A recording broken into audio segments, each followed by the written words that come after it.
Ok, j'avoue, lui il a l'air complètement ailleurs. Enfile ton masque et tes palmes, aujourd'hui on parle du lièvre de mer.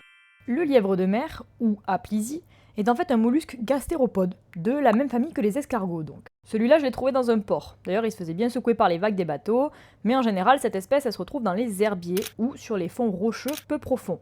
Où elle en profite d'ailleurs pour se nourrir d'algues qui lui donnent cette couleur brune, verte ou pourpre. Les deux tentacules sur sa tête, ce sont des rhinophores. C'est des organes sensoriels essentiels qui permettent d'analyser les éléments chimiques de leur environnement pour trouver des proies ou des partenaires de reproduction.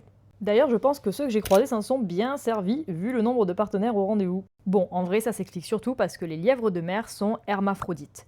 Ils ont les deux sexes à la fois. Le mâle est situé sur la tête et le femelle sur le flanc. Cet éloignement, il permet alors un empilement. Celui du dessous joue la femelle, celui du dessus le mâle, et entre les deux, il fait les deux. Souvent en stationnaire sur les rochers, il lui arrive quand même de se déplacer à la nage en utilisant ses parapodes.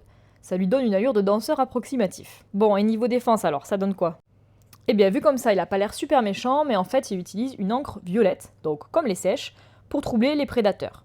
Souvent, c'est mélangé à un liquide visqueux qui mime une nourriture qui peut détourner justement ses prédateurs. Bref, il ressemble pas à grand chose comme ça, mais en fait, il est plein de surprises. Et toi, tu connaissais le lièvre de mer?